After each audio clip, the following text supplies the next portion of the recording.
യേശുക്രിസ്തുവിൽ പ്രിയ സഹോദരങ്ങളെ, ആണ്ടുവട്ടം 6-ാം ഞായർ മത്തായി എഴുതിയ വിശുദ്ധ സുവിശേഷം 5-ാം അധ്യായം 17 മുതൽ 37 വരെയുള്ള തിരുവചനങ്ങളാണ് നാം വിചിന്തനം ചെയ്യുന്നത്.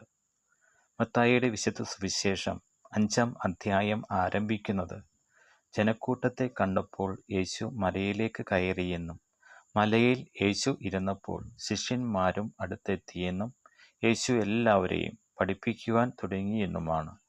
പിന്നീട് 1 മുതൽ 12 വരെയുള്ള തിരുവചനങ്ങൾ സുവിശേഷ ഭാഗ്യങ്ങളെക്കുറിച്ചും 13 മുതൽ 16 വരെയുള്ള തിരുവചനങ്ങൾ നാം ഭൂമിയുടെ ഉപ്പും ലോകത്തിൻ്റെ പ്രകാശവുമാകണമെന്നും പഠിപ്പിക്കുന്നു. 17 മുതൽ 37 വരെയുള്ള തിരുവചനങ്ങളിലൂടെ നിയമത്തിൻ്റെ പൂർത്തീകരണത്തെക്കുറിച്ചും സഹോദരനുമായി രമ്യതപ്പെടണമെന്നും വ്യഭിചാരം ചെയ്യരുതെന്നും വിവാഹ മോചനത്തെക്കുറിച്ചും ആണയിടരുതെന്നും യേശു പഠിപ്പിക്കുന്നു.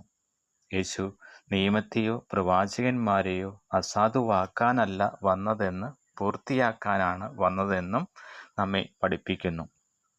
ദൈവനിയമം പ്രവൃത്തികളിൽ മാത്രം ഒതുങ്ങുന്നതല്ല, ഹൃദയത്തിൻ്റെ വിശുദ്ധിയുമായി ബന്ധപ്പെട്ടതാണ്.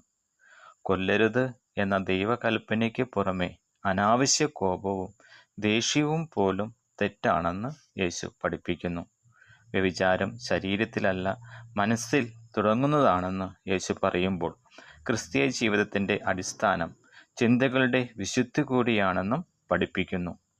വിവാഹമെന്ന കൂദാശ ദൈവം സ്ഥാപിച്ച പരിശുദ്ധ ബന്ധമാണെന്നും വിവാഹത്തെ ലഘൂകരിക്കരുതെന്നും പറയുമ്പോൾ വിവാഹത്തിൻ്റെ വിശുദ്ധി ഏറ്റവും പ്രധാനപ്പെട്ടതാണെന്ന് പഠിപ്പിക്കുന്നു. നിങ്ങളുടെ വാക്ക് അതെ എങ്കിൽ അതെ എന്നും അല്ല എങ്കിൽ അല്ല എന്നും ആയിരിക്കട്ടെ. സത്യസന്ധവും ലളിതപൂർണവുമായ ജീവിതം ദൈവഹിതമാണ്. നാം മറ്റുള്ളവരോട് ദേഷ്യമോ കോപമോ സൂക്ഷിക്കുന്നുണ്ടോ? നമ്മുടെ ചിന്തകളും വാക്കുകളും ദൈവത്തിന് പ്രീതികരമാണോ? സത്യസന്ധതയിൽ നാം ഉറച്ചു നിൽക്കുന്നുണ്ടോ?